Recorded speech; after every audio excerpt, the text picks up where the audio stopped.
नमस्कार विद्यार्थी मित्रांनो, मी professor Y K Chaudhari, department of commerce, KTM college, Nashik. व्हिडिओच्या मागील भागात आपण बघितलं कंपनीची स्थापना व नोंदणी यातील प्रथम अवस्था प्रवर्तन अवस्था. त्यामध्ये प्रवर्तन अवस्था म्हणजे काय, प्रवर्तन अवस्थेची व्याख्या, प्रवर्तकांची विविध कार्य व कंपनीच्या नोंदणीपूर्वी केले जाणारे करार यांचा आपण सविस्तरपणे अभ्यास मागील व्हिडिओच्या लेक्चरमध्ये आपण केलेला आहे.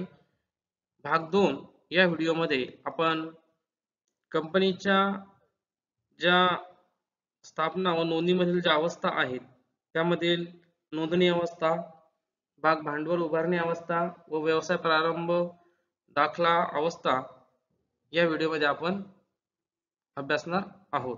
चला तर मग बघूयात कंपनी स्थापनेतील नोंदणी अवस्था. कंपनीच्या स्थापनेसाठी आवश्यक ती प्रारंभिक स्वरूपाची कामे आटोपल्यानंतर कंपनीची नोंदणी करून घेण्यासाठी आवश्यक ती कार्य प्रवर्तकांना करावे लागतात.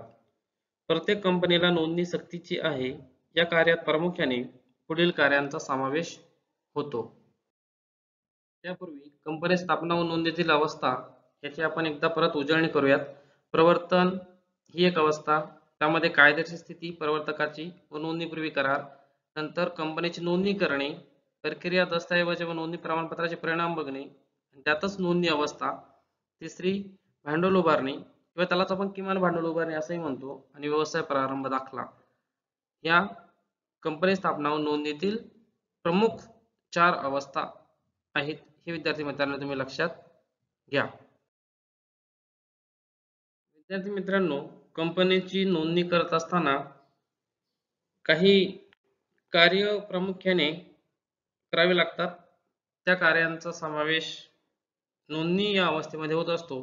त्यातील पहिलं कार्य जे आहे ते आहे भांडवल विक्रीसाठी केंद्र सरकारची परवानगी मिळवणे. कंपनीचे भांडवल जर रुपये 1 कोटीपेक्षा जास्त राहणार असेल व ते सार्वजनिकरित्या गोळा केले जाणार असेल तर त्यासाठी अगोदर भांडवल विक्री नियंत्रकाकडे अर्ज करून त्यांची परवानगी मिळवावी लागते. म्हणजे जे काही कंपनीसाठी आपण आर्थिक पाठबळ उभं करणार आहोत आणि ते भांडवल गोळा करण्यासाठी तुम्हाला केंद्र सरकारची परवानगी मिळवणे अत्यावश्यक असेल. दुसरं जे कार्य आहे ते उद्योग सुरू करताना परवाना मिळवणे. कोणताही व्यवसाय किंवा उद्योग सुरू करण्यासाठी तुम्हाला परवाना हा मिळवावाच लागेल. त्याला आपण लायसन असं म्हणतो. काही उद्योग सुरू करण्यासाठी औद्योगिक विकास व नियमन कायदा सन 1951 च्या तरतुदीनुसार उद्योग मंत्रालयाकडून परवाना म्हणजेच लायसन घेणे आवश्यक आहे. कंपनीला सुरू करावयाचा उद्योग हा उद्योग या कक्षेत येणार असल्यास उद्योग मंत्रालयाच्या चिटणीसाकडे अर्ज करून परमिशन म्हणजेच परवानगी मिळवल्याशिवाय उद्योग सुरू करता येणार नाही. हे इथे तुम्ही लक्षात घेतलं पाहिजे. तिसरं जे कार्य आहे ते तपशीलवार निवेदन. तपशीलवार निवेदन म्हणजे काय, तर नियोजित कंपनीशी संबंधित असलेल्या बाबींचा उल्लेख करणारे एक तपशीलवार निवेदन तयार करावे लागते. या निवेदनात कंपनीचे नियोजित नाव, कार्यालयाचे ठिकाण, नियोजित भांडवल व त्यांचे विभाजन, संचालकांची संख्या, त्यांची नावे व लेखी संमती, नियोजित व्यवस्थापकीय अधिकाऱ्यांची नावे व पत्ते इत्यादींचा समावेश असतो. का थोडक्यात ही तुमची ब्लूप्रिंट असते का या पद्धतीने तुम्ही व्यवसायाची सुरुवात करणार आहात आणि त्यामध्ये कंपनीचं जे टेंटेटिव्ह जे नेम असेल ते नेम, ॲड्रेस, तुमचं लागणार तुम्हाला भांडवल, त्यानंतर संचालकांची संख्या, त्यामध्ये व्यवस्थापक अधिकाऱ्यांची नावे व त्यांचे पत्ते, असं एकूण तपशीलवार निवेदन तुम्हाला द्यावं लागतं. त्यानंतर 4 कंपनीच्या नावाला मान्यता मिळवणे. पुढील महत्त्वाचे कार्य म्हणजे कंपनीच्या नोंदणीसाठी अर्ज करण्यापूर्वी कंपनीच्या नावाला रीतसर मान्यता मिळवणे आवश्यक असते. त्यासाठी नोंदणी अधिकाऱ्यामार्फत कंपनी कायदा व प्रशासन विभागाकडे अर्ज सादर करावा लागतो. हेही कार्य नोंदणी अवस्थेमध्ये येत असतं. आणि शेवटचं 5वं कार्य नोंदणीसाठी कार्यपद्धती म्हणजे प्रोसिजर फॉर रजिस्ट्रेशन काय हे आपल्याला इथं पाहणं गरजेचं आहे.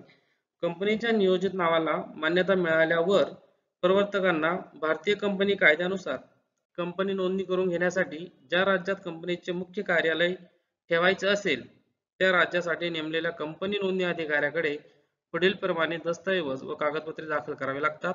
त्यामध्ये एक महत्त्वाचे कागदपत्र घटनापत्रक, नंतर नियमावली, नियोजित संचालकांची लेखी संमती, वैधानिक निवेदन आणि नोंदणीकृत कार्यालयाबद्दलची सूचना. या 5 महत्त्वाच्या दस्तऐवज व कागदपत्रांची फाईल नोंदणी अधिकाऱ्याकडे तुम्हाला जमा करावी लागते. म्हणजेच ROC कडे ती जमा करणे गरजेचं असतं. हे इथं तुम्ही लक्षात घेतलं पाहिजे. कंपनीच्या स्थापनेसाठी आवश्यक ती प्रारंभिक म्हणजे सुरुवातीची कामे आटोपल्यानंतर कंपनीची नोंदणी करून घेण्यासाठी आवश्यक ती कार्य प्रवर्तकाला करावी लागतात. या कार्यात प्रामुख्याने पुढील कार्याचा समावेश होतो. त्यामध्ये पहिलं कार्य जे आहे, कंपनी ज्या कार्यक्षेत्रात असेल तेथील नोंदणी अधिकाऱ्याकडे कंपनीच्या नोंदणीसाठी अर्ज करावा लागतो. हा अर्ज ठराविक नमुन्यामध्ये असून तो कंपनीच्या प्रवर्तकाला नोंदणी अधिकाऱ्याकडे पाठवावा लागतो. या अर्जासोबत पुढील दस्तऐवज जोडावे लागतात. घटनापत्रक व नियमावली. घटनापत्रकावर स्थापनेच्या वेळी सभासदांच्या सह्या असाव्या लागतात. एक व्यक्ती कंपनीच्या बाबतीत 1, खाजगी कंपनीच्या बाबतीत 2 व सार्वजनिक कंपनीच्या बाबतीत 7 सभासदांच्या सह्या असाव्या लागतात. चार्टर्ड अकाउंटंट, कॉस्ट अकाउंटंट, कंपनीचा चिटणीस, ॲडव्होकेट तसेच कंपनीच्या नियमावलीत नावे दिलेले संचालक, व्यवस्थापक, कंपनीचा चिटणीस इत्यादींनी कंपनी कायद्यातील सर्व कायदेशीर बाबी पूर्ण केल्या आहेत अशा आशयाचे विशिष्ट नमुन्यातील निवेदन, कंपनीच्या घटनापत्रकावर सह्या करणाऱ्या व्यक्तीचे प्रतिज्ञापत्र, घटनापत्रकावर सह्या करणारे सर्व सभासद कोणत्याही प्रकारच्या गुन्ह्यात शिक्षा झालेले नाहीत व ते निर्दोष आहेत या संबंधीचे प्रतिज्ञापत्र, कंपनीने नोंदवलेले कार्यालय सुरू होण्यापूर्वी सर्व आवश्यक घटकांची नावे व पत्ते, ओळखपत्रे इत्यादी, घटनापत्रकावर सह्या करणाऱ्या व्यक्तीची नावे व पत्ते, राष्ट्रीयत्व, ओळखपत्र, पॅन नंबर, ईमेल ID इत्यादी, कंपनीच्या नियमावलीत पहिले संचालक म्हणून ज्याची नावे दिलेली आहेत त्याची नावे, आडनावे, पत्ते, राष्ट्रीयत्व, नोंदणी संबंधीच्या सर्व वैधानिक बाबी पूर्ण केल्याचे प्रमाणपत्र इत्यादी. हे सर्व ज्या वेळेला नोंदणीसाठी अर्ज करतील कंपनीचे प्रवर्तक नोंदणी अधिकाऱ्याकडे तेव्हा त्यासोबत ही सर्व कागदपत्रे प्रवर्तकाला नोंदणी अधिकाऱ्याकडे पाठवावी लागतात आणि त्यासोबत ही डॉक्युमेंट जोडावे लागतात. दुसरं जे कार्य आहे ते फी, म्हणजे कंपनीच्या नोंदणीसाठी प्रवर्तकाला सरकारकडे म्हणजेच सरकारी तिजोरीत आवश्यक ती नोंदणी फी भरावी लागते. हे अतिशय महत्त्वाचं कार्य नोंदणी व्यवस्थेमध्ये प्रवर्तकांना करावे लागते. 3, कंपनीला सर्व आवश्यक दस्तऐवज मिळाल्यानंतर नोंदणी अधिकारी त्याची तपासणी करतो. काही त्रुटी आढळल्यास त्याची पूर्तता करण्यास सांगतो. सर्व बाबींची पूर्तता झाल्यानंतर आवश्यक ती नोंदणी फी मिळाल्याची खात्री करून घेतली जाते. 4, सर्व बाबींची पूर्तता झाल्यानंतर नोंदणी अधिकारी कंपनीची नोंदणी करून घेतो व त्याच्याकडील नोंदवहीत संबंधित कंपनीची नोंदणी केली जाते. त्यानंतर कंपनीला ओळख म्हणून एक नंबर दिला जातो. त्यानंतर कंपनीचे नोंदणीपत्र तिला पाठवले जाते. 5, कंपनीला नोंदणी प्रमाणपत्र मिळाल्यानंतर तिच्या कार्यालयात नोंदणी संबंधीची सर्व दस्तऐवजे तिच्या विसर्जनापर्यंत व्यवस्थित ठेवून दिलेली असतात. म्हणजे नोंदणी झाल्यानंतर जी काही डॉक्युमेंट्स कागदपत्रे मिळतील ती कागदपत्रे अतिशय महत्त्वाची असतात आणि ती कंपनी जोपर्यंत आहे अस्तित्वात तोपर्यंत ती जपून ठेवली जातात असा त्याचा अर्थ. 6, चुकीची माहिती आणि त्याबद्दल शिक्षा. कंपनीच्या नोंदणी संदर्भात असणाऱ्या एखाद्या व्यक्तीने जाणून बुजून नोंदणी संबंधी काही माहिती दडवून ठेवली असेल किंवा खोटी माहिती दिली असेल, चुकीची माहिती दिली असेल व पुढे ते लक्षात आलं असेल तर त्या व्यतिरिक्त कलम 447 नुसार शिक्षा होऊ शकते. त्या व्यक्तीवर किंवा त्या व्यक्तीला कलम 447 नुसार शिक्षा होऊ शकते. आणि पुढील कार्य इलेक्ट्रॉनिक स्वरूपात भरलेल्या अर्जाची म्हणजेच ऑनलाईन ज्या अर्ज आहे त्या संदर्भातल्या तरतुदी, इलेक्ट्रॉनिक स्वरूपात भरलेल्या अर्जाची दस्तऐवजाची तपासणी करण्याबाबतच्या तरतुदी कलम 398 मध्ये दिलेल्या आहेत. त्याही आपण पुढे बघणार आहोत. तर अशा प्रकारची अ, कार्य प्रवर्तकांना नोंदणी अवस्थेमध्ये करावे लागतात. हेही तुम्ही इथं लक्षात घेणं गरजेचं आहे. पुढील मुद्दा नोंदणी प्रमाणपत्राचे परिणाम. कलम 9 प्रमाणे कंपनीची नोंदणी झाल्यानंतर तिला नोंदणीचे प्रमाणपत्र मिळाल्यानंतर घटनापत्र व इतर दस्तऐवजांवर सह्या करणाऱ्या व्यक्तींना कंपनीचे भागधारक म्हणून समजले जाते. म्हणजे हे ऑथराईज कंपनीचे शेअर होल्डर्स होतात. कंपनी स्वतंत्र अस्तित्व असलेली कृत्रिम व्यक्ती समजली जाते. तिला चिरंतन काळ टिकणारे अस्तित्व प्राप्त होते व तिला तिच्या नावावर संपत्ती खरेदीचा व विक्रीचा अधिकार मिळतो. ती चल व अचल संपत्तीचे व्यवहार करू शकते. इतकेच नव्हे तर ती या कृत्रिम नावाने इतरांवर दावे दाखल करू शकते किंवा इतर पक्ष तिच्यावर दावे दाखल करू शकतात. खाजगी कंपनी व एक व्यक्ती कंपनी यांना प्रवर्तन अवस्था व नोंदणी अवस्था पूर्ण केल्यानंतर लगेच व्यवसाय सुरू करता येतो. मात्र सार्वजनिक कंपनीला आणखी पुढील 2 अवस्था पूर्ण कराव्या लागतात. त्या म्हणजे किमान भांडवल उभारणी अवस्था आणि व्यवसाय प्रारंभाचा दाखला मिळवणे अवस्था. म्हणजेच काय थोडक्यात विद्यार्थी मित्रांनो, एकदा नोंदणी अवस्था पूर्ण केली का तुम्हाला नोंदणी प्रमाणपत्र मिळते. नोंदणी प्रमाणपत्र मिळाल्यानंतर खाजगी कंपनी किंवा एक व्यक्ती कंपनी यांना लगेच आपला व्यवसाय सुरू करता येतो.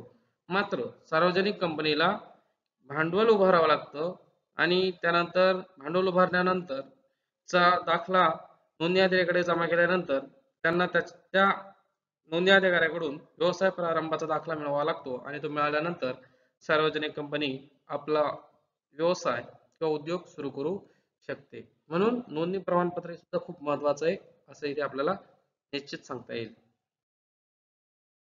नोंदणी अवस्था पूर्ण झाल्यानंतर विद्यार्थी मित्रांनो भांडवल उभारणी अवस्था. नोंदणी प्रमाणपत्र मिळाल्यानंतर प्रवर्तकांना कंपनीसाठी भांडवल उभारण्याचे काम हाती घ्यावे लागते. यात प्रामुख्याने पुढील कार्यांचा समावेश होतो. पहिले कार्य प्रथम संचालकांची सभा बोलवणे. नोंदणी प्रमाणपत्र मिळाल्यानंतर प्रवर्तक कंपनीच्या संचालकांची प्रथम सभा बोलवतात. या सभेत संचालक मंडळाच्या अध्यक्षाची नेमणूक केली जाते. चिटणीसाची नेमणूक केली जाते. कंपनीसाठी बँकर शोधले जातात. कायदेशीर सल्लागार नियुक्त केले जातात. हिशोब तपासणीस नेमले जातात. प्रारंभिक करारांना मान्यता दिली जाते. भाग विमेकराशी केलेल्या कराराला मान्यता दिली जाते. इत्यादी सर्व कामे केली जातात आणि या सभेत माहिती पत्रकाच्या कच्च्या मसुद्यावर चर्चा होऊन त्यास मान्यता दिली जाते म्हणजेच अप्रुव्हल दिलं जातं. त्यानंतर दुसरं कार्य माहिती पत्रक प्रसिद्ध करणे. माहिती पत्रकाचा मसुदा मान्य झाल्यावर संचालकांना त्यावर सह्या कराव्या लागतात. त्यानंतर ते छापून प्रसिद्ध केले जाते. माहिती पत्रकाची एक प्रत नोंदणी अधिकाऱ्याकडे दाखल करावी लागते. माहिती पत्रकाच्या प्रत्येक प्रतीवर प्रसिद्धीची तारीख असलीच पाहिजे हे महत्वाचे आहे. तिसरं कार्य भाग बाजारात भागांची नोंदणी करणे. भाग बाजारात कंपनीच्या भागांची खरेदी विक्रीची सोय उपलब्ध करून घ्यावायची असेल तर त्यासाठी भाग बाजार अधिकाऱ्याकडे भागांच्या नोंदणीसाठी अर्ज करून त्यासंबंधी माहिती कंपनीच्या माहिती पत्रकात दिली पाहिजे. 4. भाग वाटपासाठी लोकांकडून अर्ज स्वीकारणे. प्रसिद्ध केलेल्या माहिती पत्रकाच्या प्रत्येक प्रतीसोबत भाग अर्ज जोडलेला असतो. इच्छुक गुंतवणूकदारांना भाग खरेदीचे आवाहन करण्यात येते. ज्यांना कंपनीचे भाग खरेदी करावेसे वाटतात ते भाग अर्ज करून कंपनीच्या कार्यालयात अथवा बँकर्सकडे दाखल करतात. सोबत भाग अर्ज रक्कम भरतात. बँकेला मिळालेले अर्ज कंपनीच्या कार्यालयात पाठवले जातात व सोबत हिशोबही पाठवला जातो. आणि 5वं महत्वाचं कार्य भाग वाटप. भाग अर्ज स्वीकारण्याची अंतिम तारीख संपल्यानंतर संचालक भाग वाटपाचे काम हाती घेतात. माहिती पत्रकात उल्लेख केलेल्या किमान भांडवलाची अट पूर्ण करण्याइतके अर्ज कंपनीकडे आले असल्यास संचालक भाग वाटपाचे काम सुरू करण्याचे आदेश चिटणीसाला देतात. भाग वाटपासाठी आलेल्या सर्व अर्जांची तपासणी पूर्ण झाल्यावर संचालक मंडळाची सभा भरवली जाते व त्या सभेत अर्जदारांना भाग वाटप करण्याविषयी ठराव संमत केला जातो आणि अशा रीतीने कंपनीच्या भांडवल उभारणीचे काम पूर्ण होते. त्यानंतरही कंपनीच्या स्थापनेतील काही टप्पे बाकी असतात. ज्या कंपन्यांना भाग भांडवल असते त्यांना व्यापार सुरू करण्यासाठी किंवा कर्ज काढण्याचे अधिकार पूर्ण करण्यासाठी काही अटी पूर्ण करायच्या असतात. त्यामध्ये पहिली अट सार्वजनिक कंपनीच्या घटनापत्रकावर सह्या करणाऱ्या सभासदांनी किमान ₹5 लाखाची भाग खरेदी करण्याचा करार करून त्याची रक्कम त्यांनी भरलेली आहे याबद्दलचे ठराविक नमुन्यामधील प्रमाणपत्र. मात्र खाजगी कंपनीच्या घटनापत्रकावर सह्या करणाऱ्या संचालकाने किमान ₹1 लाखाची भाग खरेदी करण्याचा करार करून त्याची रक्कम भरली पाहिजे. 2. कलम 12 सब